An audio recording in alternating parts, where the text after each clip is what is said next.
Let's just put our hands together.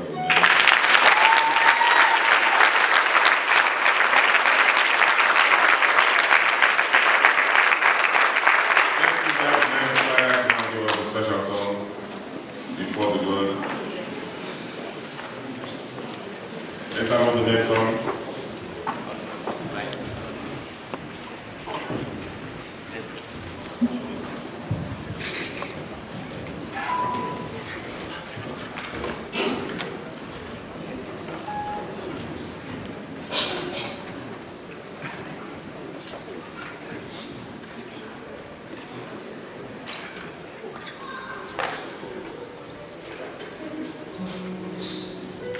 Amen. Amen. Hallelujah.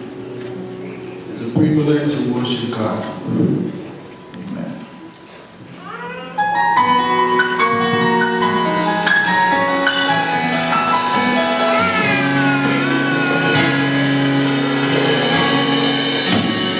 Holy, holy, God Almighty.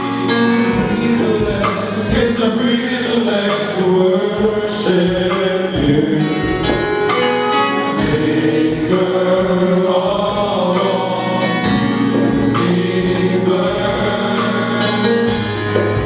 It's an honor just to stand before you. Holy, holy, God Almighty. It's a privilege to worship you.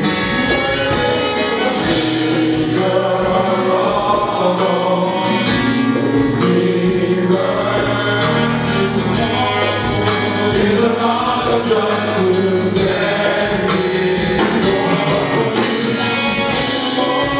With a grateful heart,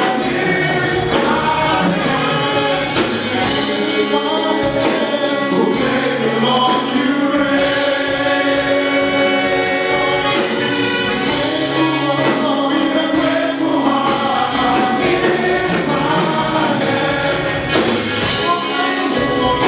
who made me long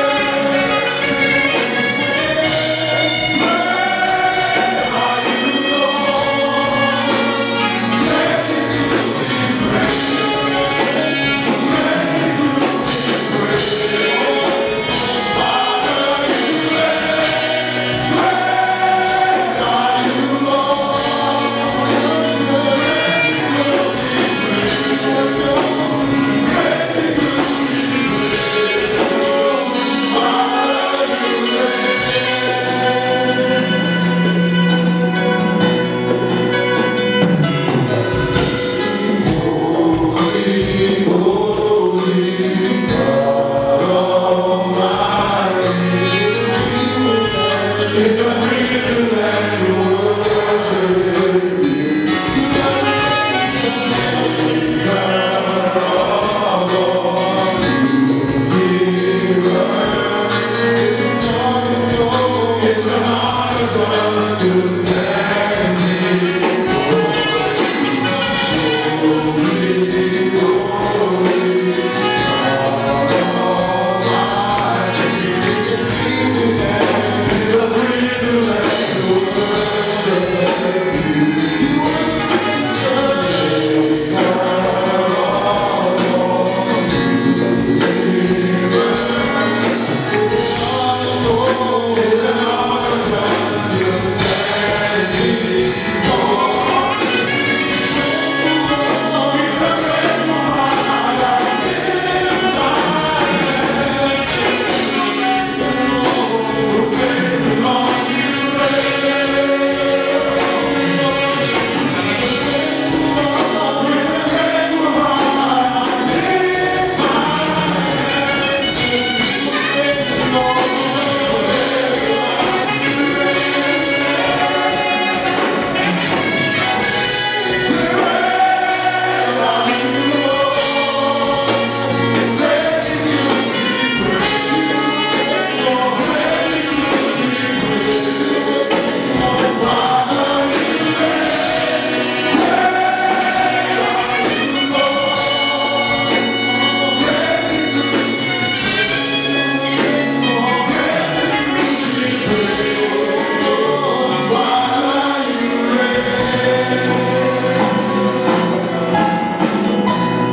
I would like to invite a friend, a co-laborer, faithful man of God, one of our provincial pastors all the way from Houston, Texas.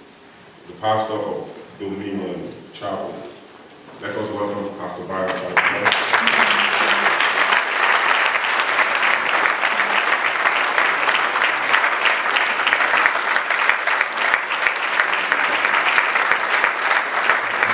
Can we put those hands together for the Lord? Yes.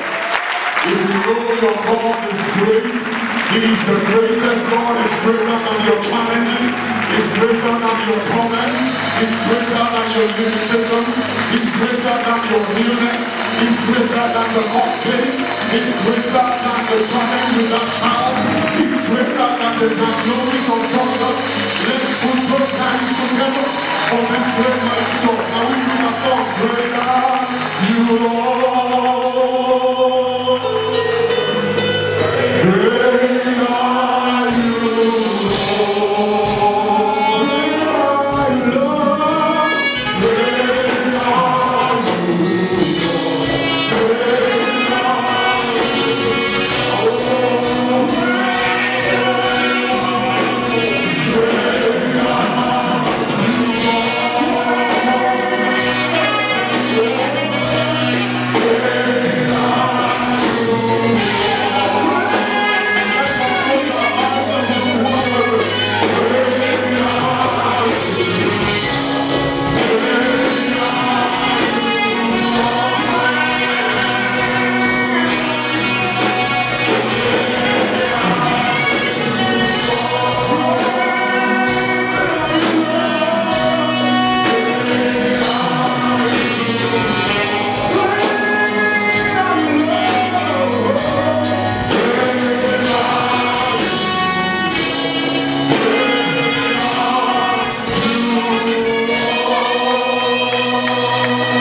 sits on the throne in heaven. The Bible says is the mighty and the awesome one.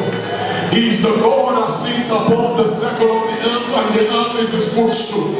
He is the Lion of the tribe of Judah. He is the Rock of Ages. He is the Alpha and the Omega, the one that was before the beginning, the one that shall continue to exist after the end. He is our rock, He's our source, He's our God. Let's just worship the name of this God. Let's lift His name on high. He can do all things. He can solve all problems. He can heal every disease. He can bring solution. He can give you a job. He can give you promotion. He can give you a husband. He can give you a wife. He can give you a child. He can turn the tallest person to the wisest of men. Let's just worship the name of this God.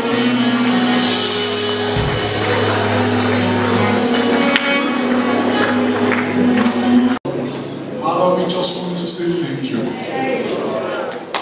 Lord, we know when you are lifted up, Father, Lord God Almighty, you will draw all men to yourself. All we want to do, Father, is just to be drawn to you. Lord, we worship you. Lord, we adore you. Lord, in ourselves we're nothing. But in you, Father, Lord God Almighty, we have everything. Lord, we worship you. We thank you for the privilege of life. We thank you, Father, for the privilege to gather together again. Thank you for the men. Thank you, Father, Lord God Almighty, Father, for everything you have poured into the men in this church. We are grateful to you. Please accept our worship, accept our praise in the name of Jesus Christ. Lord, we ask for open heavens. We ask that you would minister life to us. Starting with me, I ask for divine help. I ask for unction. I ask for utterance. I ask, Father, Lord God Almighty, for the simplicity of your word, Father, in the name of Jesus Christ. Thank you, Heavenly Father, for we have prayed together in Jesus' mighty, mighty name. Can we put our hands together for the Lord God Almighty, Lord, please? Amen. I think we need to put our hands together for this. men's mass choir. Amen. Okay, all the ladies in the house, please clap for the men, please. Praise the Lord. Let's have our seats in God's wonderful presence. I am really, really grateful for Pastor for giving me the honor and the privilege to be here this morning. And I just want to say thank you so much, sir, and thank you so much, man, for the honor. My name is Bayo Fatuba. I'm from Houston Dominion Chapel in Texas. And please, anytime you're visiting, please come. And we would try as much as possible and give you a little bit of what you have here in Houston. Amen. Amen. Praise the name of the Lord.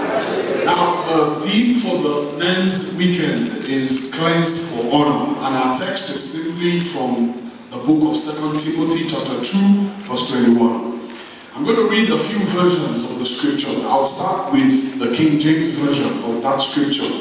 It says, if a man therefore purge himself from these, he shall be a vessel unto honor. Okay, I think we can follow me in the media. So let's all read together. 1, 2, go.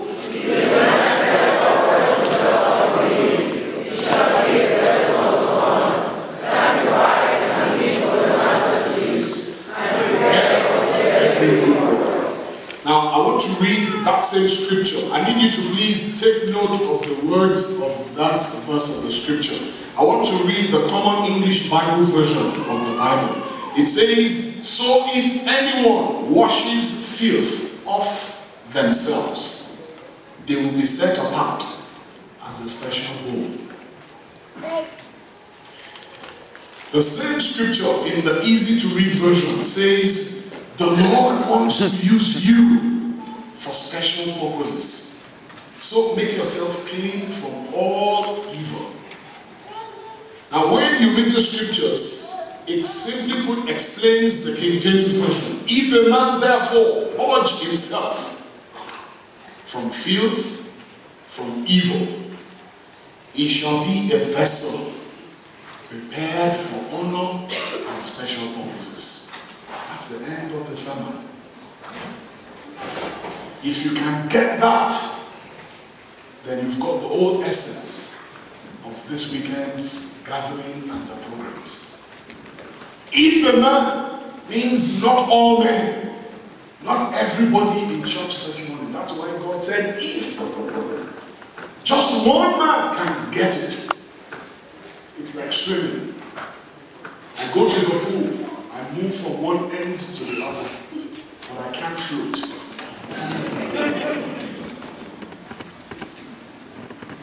If you can, once you just know how to float in water, you've got it for life. Nobody can take it away from you. You can swim, you can move, you can do everything. So because we actually go to the shallow end, we walk from one end to the other, and we tell our wives we've gone swimming. So you could come to church and miss the essence of being in church. But if you get it this morning, that if one man here can get it, God will just prepare you for purpose. He will prepare you for a special purpose. That means there are degrees and there are levels and there are dimensions. So this morning, I would like us to just break down that scripture. Now the question is, how do you clean yourself of filth and evil? Because when you say, well, if a man will cleanse himself, and we go to the bathroom, we wash off, we use, the sponge, we sponge off sin from our skin, all, when you feel filthy, you've done something really bad, or you just feel something is not right. But this level of filth goes beyond just the dirt on the skin. It's from the heart. So when you want to do the cleansing that the Bible is talking about here, you do it from the heart. Because the Bible says in the book of Isaiah chapter 55 verse 8, the Bible says, my thoughts, says the Lord, are not like yours, and my ways are different from yours. It simply means, my interpretation of the scripture means that thoughts precede action. You think before you act. Every action must have been considered in the heart. So when the heart is clean, the actions will be clean. When the heart is right, the things that follow will be right. When God looks at you, He doesn't see us the way we are. He sees the hearts. So for example, when God is looking down at this service, we're all looking very holy and righteous and pious. But God is not looking at how holy you look. God is not looking at the perfume you're wearing. God is not looking at, whether you are compliant, you're redeemed compliant, physically or not.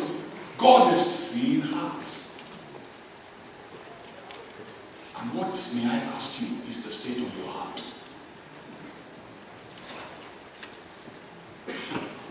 In the book of Luke chapter 16 verse 15, the Bible says, but Jesus told them, you are always making yourselves look good. But God sees what is in your heart. The things that most people think are important, they are worthless as far as God is concerned. The things the ushers would see when they usher people in. You may see someone looking very nicely dressed, but that person is filled with filth from head to toe on the inside. The Bible says all men by nature we try to make ourselves look good. It's human nature to try to look good. It's human nature to present yourself in a positive way. But the Bible says the things that men assess and look at and weigh others by, they are most often things that are worthless before God. In the book of 1 Samuel chapter 16 verse 7, the Bible says, but the Lord told Samuel, Samuel, don't think Eliab is the one just because he's tall and handsome. He isn't the one I have chosen. People judge others by what they look like, but I judge people by what is in their heart.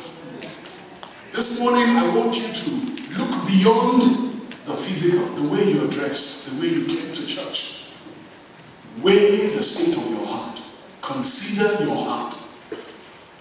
God must break through every heart this morning.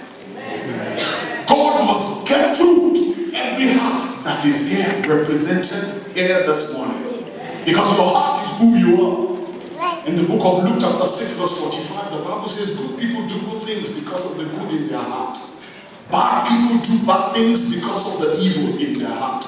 Your words show what is in your heart. It's from the abundance of the heart that the mouth speaks. Your heart is truly who you are. In Proverbs chapter 23 verse 7, the A part, the Bible says, for as the things in his heart, so is he. Proverbs chapter 4 verse 23, the Bible says, keep your heart with all diligence, because your life is shaped by your thoughts. What is the state of your heart? We will be judged according to the state of our hearts. In the book of Jeremiah chapter 17 verse 10, the Bible says, I, the Lord, search the heart. I try the reins, even to give every man according to his ways and according to the fruit of his doings. In the book of Isaiah chapter 14, the Bible tells us about Lucifer in verse 12 to 15. The Bible speaks of a creature that was so beautifully and wonderfully made. But the Bible says iniquity was found in his heart. It wasn't that he actually planned it. The Bible says iniquity, since it was found in his heart. Let me read it.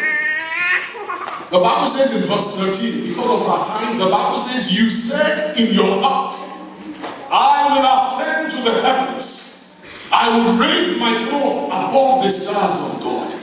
I will sit enthroned on the mountain of assembly, on the utmost height of Mount Zephon. And the Bible says in verse 15, but you are brought down to the realms of the dead, to the depths of the pit. Lucifer said in his heart, I will ascend above God. The Bible calls him the archangel.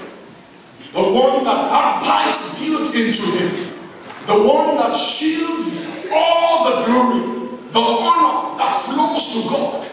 And he sees a level of splendor that no other creature had access to. And one day he felt he could have part of that. One day he felt he could build a position higher than God and share in God's glory. And God, the theme for the men's weekend is cleansed for honor. And our text is simply from the book of 2 Timothy chapter 2 verse 21. I'm going to read a few versions of the scriptures. I'll start with the King James version of that scripture. It says, if a man therefore purge himself from these, he shall be a vessel unto honor. Okay, I think we can follow me in the media. So let's all read together. 1, 2, go.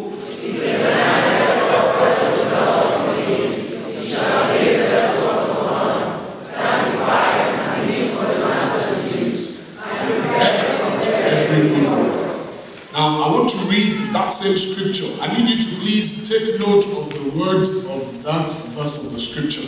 I want to read the Common English Bible version of the Bible. It says, so if anyone washes filth off themselves, they will be set apart as a special bowl. The same scripture in the easy to read version says, the Lord wants to use you for special purposes. So make yourself clean from all evil. Now when you read the scriptures, it simply put explains the King James Version. If a man therefore purge himself from filth, from evil, he shall be a vessel prepared for honor and special purposes. That's the end of the sermon. If you can get that, then you've got the whole essence of this weekend's gathering and the programs. If a man means not all men, not everybody in church this morning. That's why God said, if just one man can get it, it's like swimming. I go to the pool. I move from one end to the other, but I can't float.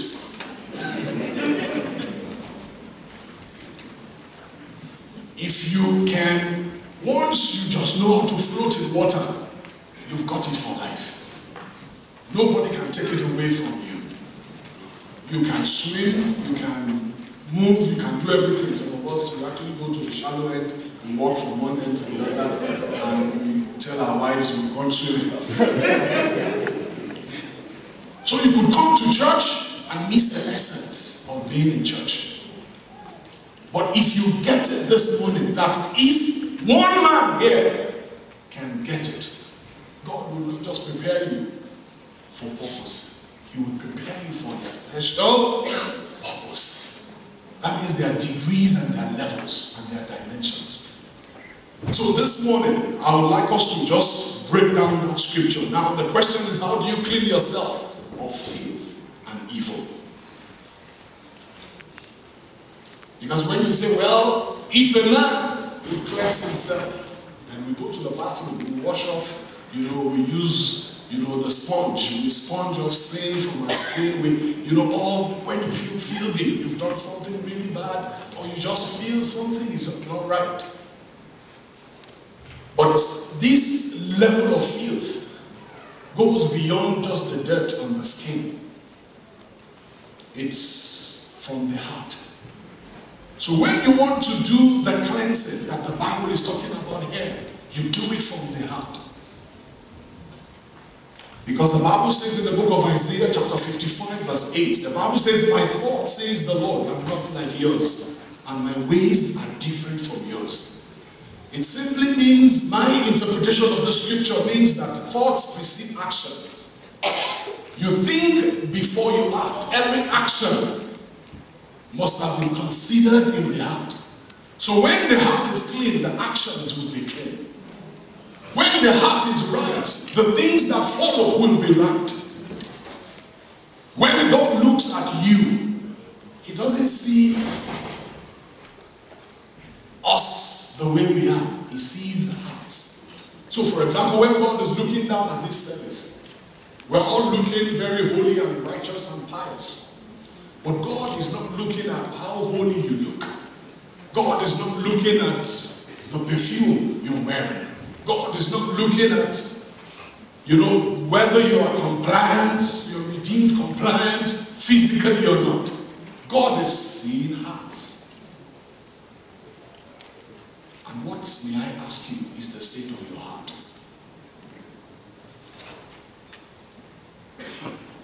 In the book of Luke chapter 16 verse 15, the Bible says, but Jesus told them, you are always making yourselves look good, but God sees what is in your heart. The things that most people think are important, they are worthless as far as God is concerned. The things the ushers would see when they usher people in, you may see someone looking very nicely dressed, but that person is filled with filth from head to toe on the inside. The Bible says all men by nature we try to make ourselves look good. It's human nature to try to look good. It's human nature to present yourself in a positive way. But the Bible says the things that men assess and look at and weigh others by, they are most often things that are worthless before God. In the book of 1 Samuel chapter 16 verse 7, the Bible says, but the Lord told Samuel, Samuel, don't think Eliab is the one just because he's tall and handsome. He isn't the one I have chosen. People judge others by what they look like, but I judge people by what is in their heart. This morning I want you to look beyond the physical, the way you're dressed, the way you came to church. Weigh the state of your heart. Consider your heart. God must break through every heart this morning. God must get through to every heart that is here, represented here this morning. Because your heart is who you are. In the book of Luke chapter 6 verse 45, the Bible says good people do good things because of the good in their heart. Bad people do bad things because of the evil in their heart. Your words show what is in your heart. It's from the abundance of their heart that the mouth speaks. Your heart is truly who you are. In Proverbs chapter 23 verse 7, the A part, the Bible says, for as he thinks in his heart, so is he. Proverbs chapter 4 verse 23, the Bible says, keep your heart with all diligence, because your life is shaped by your thoughts. What is the state of your heart? We will be judged according to the state of our hearts. In the book of Jeremiah chapter 17 verse 10, the Bible says, I, the Lord, search the heart. I try the reins, even to give every man according to his ways and according to the fruit of his doings. In the book of Isaiah chapter 14, the Bible tells us about Lucifer in verse 12 to 15. The Bible speaks of a creature that was so beautifully and wonderfully made. But the Bible says iniquity was found in his heart. It wasn't that he actually planned it. The Bible says iniquity, since it was found in his heart. Let me read it. The Bible says in verse 13, because of our time, the Bible says, you said in your heart, I will ascend to the heavens. I will raise my throne above the stars of God. I will sit enthroned on the mountain of assembly, on the utmost height of Mount Zephon. And the Bible says in verse 15, but you are brought down to the realms of the dead, to the depths of the pit. Lucifer said in his heart, I will ascend above God. The Bible calls him the archangel, the one that had pipes built into him, the one that shields all the glory, the honor that flows to God. And he sees a level of splendor that no other creature had access to. And one day he felt he could have part of that. One day he felt he could build a position higher than God and share in God's glory. And God brought instant judgment to him. Men stood here to sing, but how many men truly have their hearts right with God? It's possible to serve. It's possible to be active. It's possible to be seated, doing nothing. Yet to be far from where God wants us to be. What exactly is the state of your heart, church? Every one of us, we need to assess ourselves. It's not a matter of saying, tell it to them, Pastor. It's a matter of saying, God, where am I? What's the state of my heart? I need to check myself. You need to check yourself. How do we cleanse our hearts? The Bible speaking in the book of Ephesians chapter 5 verse 25 to 28. I won't read it everything because of time. I'll read verse 26. The Bible says that he might sanctify and cleanse her with the washing of the water by the word. I believe the water of the Spirit is the word of God. Just as when there is filth on your skin, you go and have a shower under the water and you come out looking, feeling fresh, clean and whole. The same thing, there is a shower of the Spirit and it's in the word of God. It cleanses, it makes whole, it sanctifies. In Psalm 119 verse 9, the Bible says, how can a young man live a pure life? By obeying the word of God.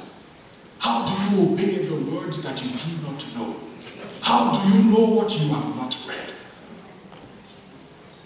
How can a young man, as we celebrate the men in the house, how can a young man cleanse his ways?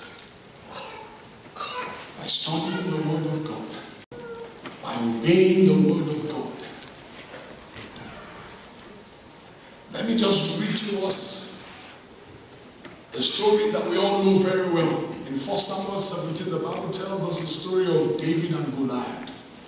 It's a story all of us, we grew up learning from Sunday school and kindergarten.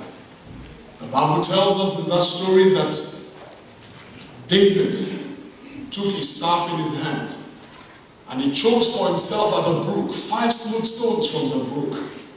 And he put them in a shepherd's bag in a pouch which he had, and his sling was in his hand, and he drew near to the Philistine in the valley.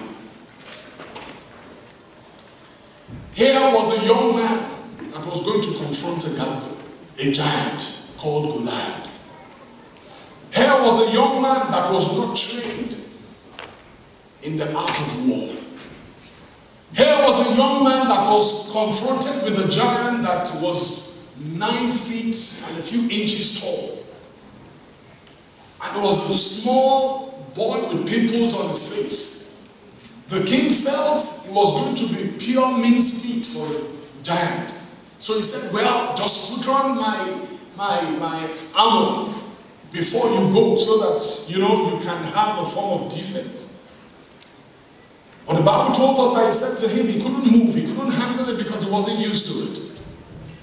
And he said, well, let me go do what I know to do. And the Bible said, and he went to the brook. This same David was the one at the backside of the desert that knew how to worship God, alone with the animals. He had a fellowship with God, he had a relationship with God. And he went to the brook. If truly speaking, the water of the Spirit is the word. May I say that the flowing brook of water is the flowing river of the word of God. And from that same word, he picked one stone, put it in his pouch. He knew he had only one chance at that giant.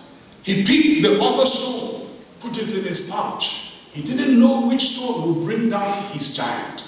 He didn't know which stone would bring down the opposition. He didn't know which stone would open the door for his breakthrough. He didn't know which stone would be the stepping stone to the emergence of the next king. He was a young boy carrying a destiny. He was a young boy destined for special purposes. He was a young boy anointed to be king. But he was a boy that had not been revealed to the world.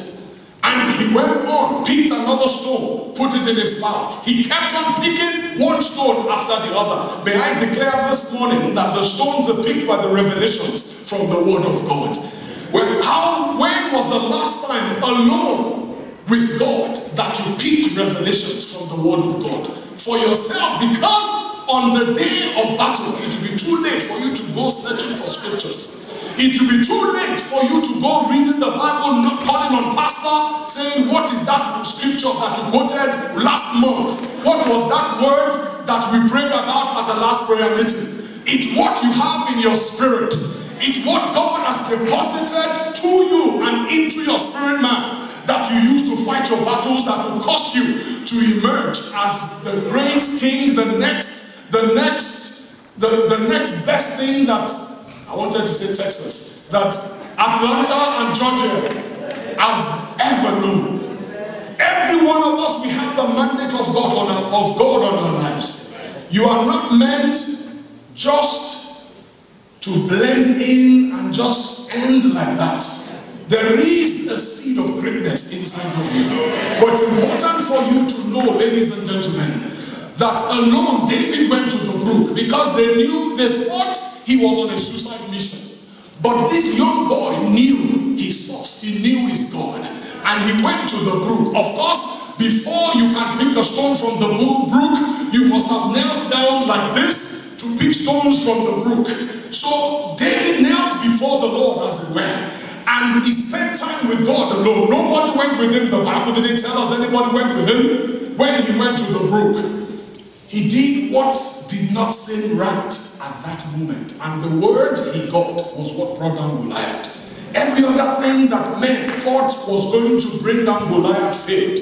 On the day of your manifestation, may you have a word of revelation in your spirit in the name of Jesus Christ. Some of us, what we see as challenges, what we see as limitations, they are stepping stones to your glory. The things you are praying to go is actually what God has set in place to be your stepping stone to your emergence. The things that you are crying to God to go, you should tell the Lord, show me, give me the rhema of your word that I need to apply to this solution. Give me an idea that I will use to rule my world. Give me what will make me the next billionaire that this church will produce. Give me that word that I need. Just one word is what you need. But you come to church day and night picking one word. As the pastor is speaking, something jumps in your spirit. You hide it in the pouch of your spirit, waiting for the time that word will be needed. And you unleash it and you release it against your Goliath. And your Goliath will come crashing down in the name of Jesus Christ. How shall a young man cleanse his way? Now, some of us, the greatest challenges we have is how to be a Christian. How to be a true Christian. There's a large crowd of rabble-rousers out there. There are people carrying big Bibles and saying all sorts of things. But there's still a remnant that have not bowed to the Baals of this world.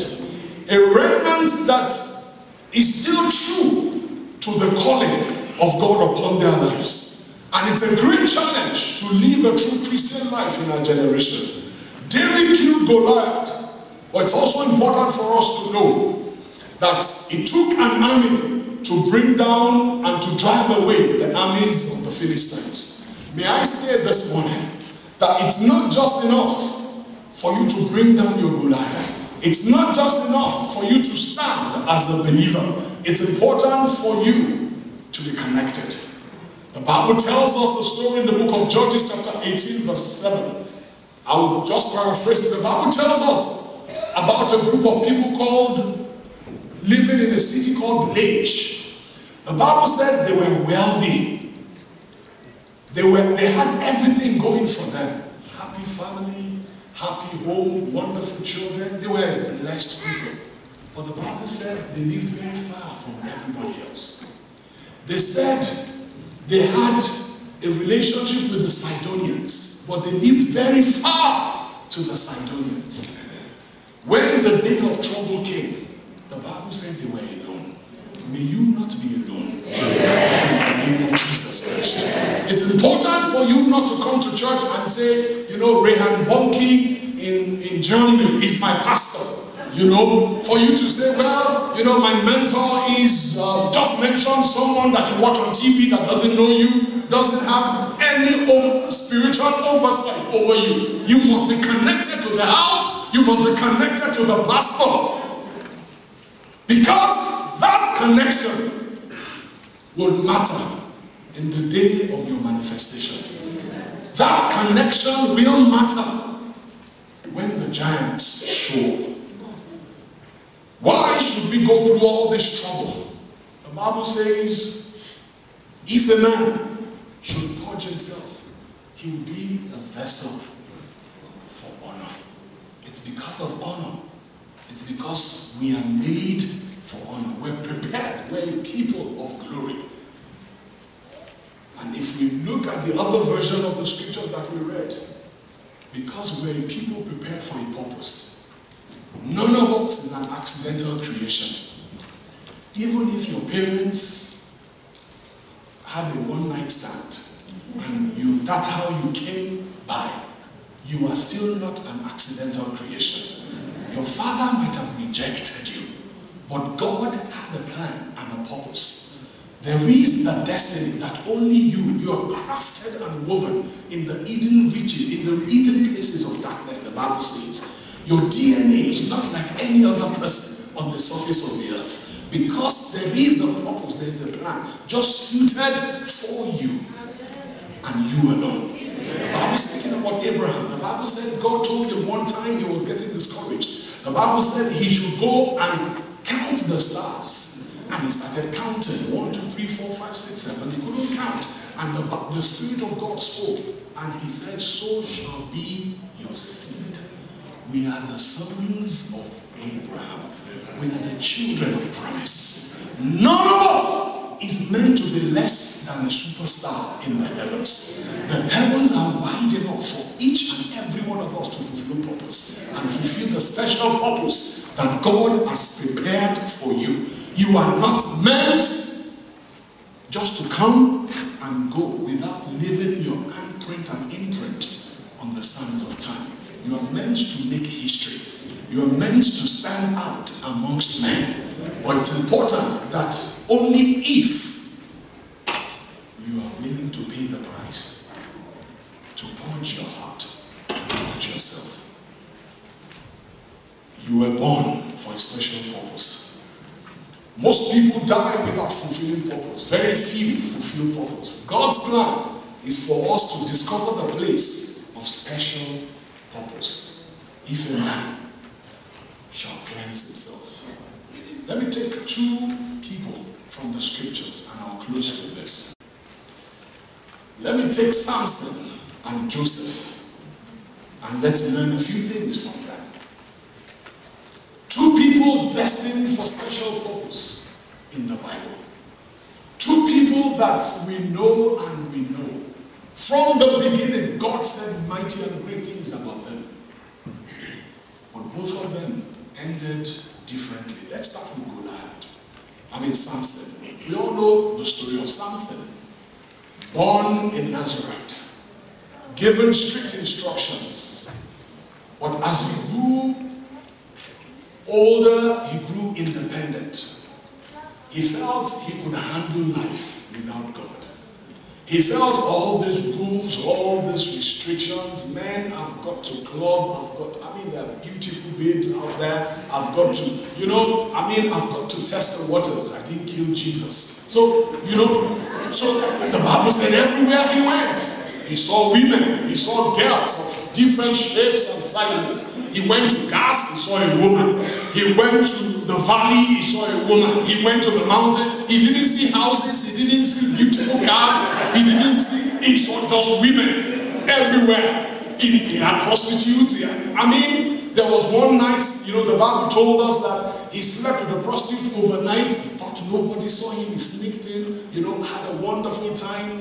And the Bible said, and the news went round that Samson was in town, so they locked the city down.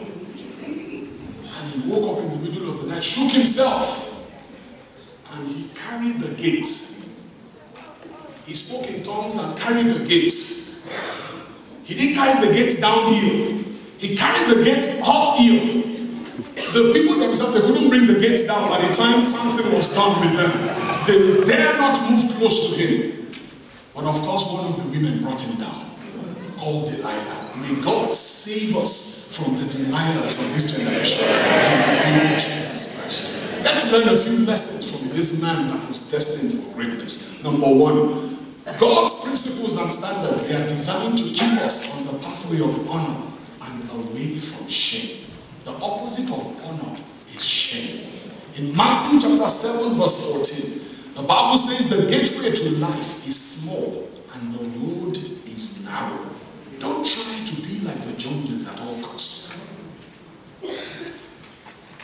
The Nazirite vow was a boundary for Samson. He was to stay away from things that were unwise, unclean, and unnecessary. But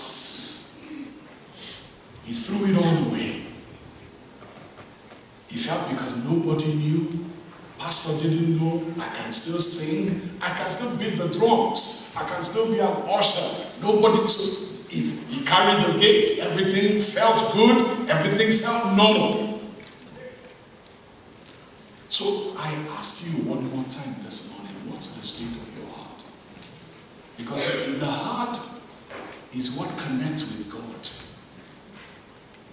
Your hairstyle does not connect with God. Your shoes, no, it's the truth. What's the state of your heart? We spend hours frying the egg, putting the cream. I'm not saying there's anything wrong with it. I'm just saying spend same equal time with God. Feed your heart, don't just feed the flesh. Spiritual descent is usually gradual and never instant. Samson did not wake up one day to trash his Nazirite vow. He slipped gradually into a life of disobedience by making series of small compromises. When you disregard, number two, when you disregard God's principles, you will be shackled by the habit and you will be reduced to nothing before men. We often underestimate the power of sin. When sin grabs, it refuses to let go. Sin is addictive. It will reduce the strongest of men to mere buffons. In Proverbs chapter 6 verse 26, the Bible says, by the means of the harlot, a man is reduced to a crust of bread. Lesson number 3. We need a plan of action to help control our sexual desires. As men, of course, and women, when you've been wired by your Creator to long for sex, for procreation, and you're living in a sexually permissive culture, as we are, plus you are used to getting what you want, and you are considered to be a prize catch by certain members of the opposite sex. Now that combination, to some others they think it's fun, but to God it's the prescription for destruction. Now how do we control our sexual appetite and desires? For those of us, for one reason or the other, we're caught up in pornography. We're caught up in one strange relationship or the other. You're married, you're sleeping with your wife on the same bed, but your wife does not know who she's sleeping with. You're living in the same house with the same woman, but you have no clue who you're living with. How do we contain our sexual appetite? How do we control ourselves? How do we get back to God? Number one, get right with God. Kneel down and pray. Number two, get away from the subject of the sexual lust or sin. In 2 Timothy chapter 2 verse 22, the Bible says, run from anything that stimulates youthful lust. The Bible didn't say speak in tongues. The Bible didn't say pray about it. The Bible didn't say ask for grace. The Bible says free. Number 3, get help from a spiritual leader you are accountable to. Lust is more than a juvenile lack of self-control. By some statistics, as many as 1 out of every 10 men is addicted to either sex or pornography. In Proverbs chapter 12 verse 15, the Bible says, fools think they need no advice, but the wise listen to others. Number 4, get busy with God. The elimination of sexual habits is going to open up pockets of time in your daily routine that will need to be filled with godly activities. Get active for God. There are different ministries in church. If there are no ministries, create one. Tell pastor, this is what God wants me to do. You will be encouraged. Do something. Don't just come to church and sit down. Do something for God. Samson rejected God's godly counsel and he died in disgrace. Let's look at Joseph as I round up. In Genesis chapter 39, the Bible tells us the story of Joseph. He was also a man that had great dreams. He was prepared for a special purpose. But the Bible said in the house of his boss, there was a woman, very pretty and beautiful woman. That was his boss's wife. The Bible didn't tell us how many men had slept with her. But I would assume that maybe a few people. The word is out amongst the staff that she's an easy lay.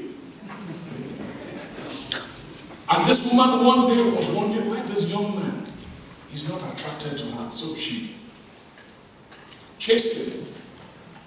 And the Bible tells us that this Joseph, when you read that story, Joseph must have considered it. Because nobody would have known. Because the Bible said, he said, how can I do this thing? This wicked thing against God. He didn't flee the first time. He was just confused in his heart. I believe there are 4 things or 3 things that Joseph did that saved him that we should learn from and also apply in our lives. Number 1, he looked up and he saw God's blessings all around him. He wasn't where he was destined to be yet. He knew he was on a journey, but yet he was able to count his blessings exactly where he was, and he found reason to be grateful to God. He didn't want to throw away the blessings of God. Always ask yourself a question. Is a few minutes of pleasure worth jeopardizing everything God has blessed you with? Always learn to count. Even if you think you are the worst, you are not good enough, you are not exactly where you want to be, but where you are is still somebody else's dreams. Amen. Learn to count your blessings. So number 1, Joseph looked up. Number 2, Joseph looked within his conscience. He didn't have peace about it. And he said in his heart, how can I do this wicked thing? It was a battle in his heart. There was conflict, there was fear.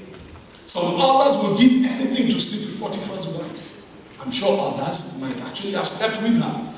At times, it's not what you have, but what you are that weighs heaviest on your mind.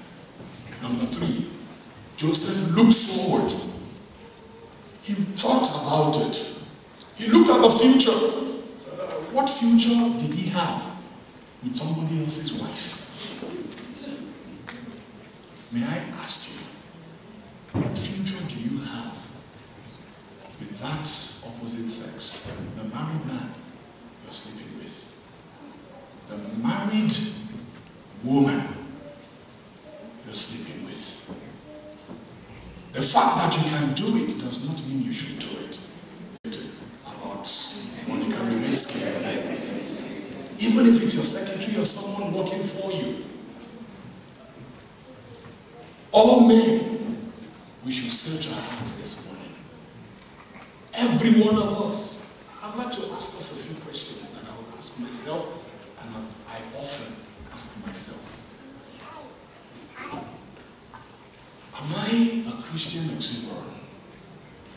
An oxymoron is a contradiction. Like saying pretty ugly, walking vacation, a sinful Christian. Number 2, have you checked lately to see if your wife is still alive? Oh, you may be living together in the same house. Number 3, how long has it been since you spent an entire day alone with your wife, without the TV, without your phone, without your laptop, or without the children? Number 4, how long has it been since you shared a secret with her and she felt connected with you? Number 5, how long has it been since you wrote her a love letter? Number 6, how long has it been since you got so wrapped up in a conversation with your wife that you lost all track of time? Number 7, when was the last time you satisfied her sexually? Or is it the 2 minutes experience you roll to the side and you are snoring already and she's still wondering, when are we going to start? Shall we all rise to pray? May I say this morning that the God we serve is not looking for another King Saul that fell. The God we serve is not looking for another Samson. He's looking for a Joseph, he's looking for a David. Therefore, if a man, just one man, God is looking for one man, shall purge himself this morning, he shall be a vessel prepared for special purposes. I want every one of us to talk to God. My time is up. I don't know where you are, I don't know the state of your heart, but if the word of God is true and scriptures are true, if a man will check his heart, purge his heart, God will take him to heights he never dreamt possible. All our lives we've learned about fulfilling purpose. But God is telling you this morning that you are not just destined for purpose, you are destined for a special purpose. I want every one of us to talk to God, please.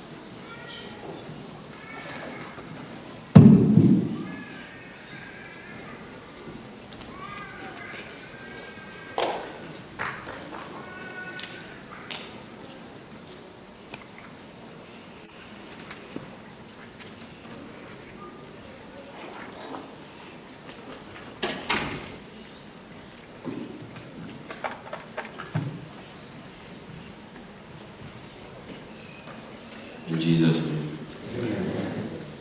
Offering time.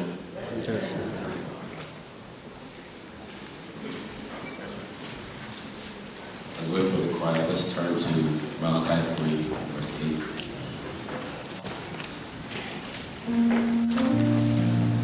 And it says, will a man rob God?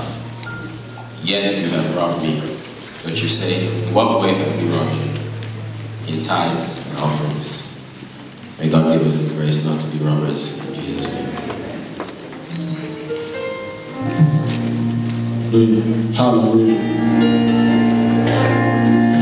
For the praises of man, I will never ever stay.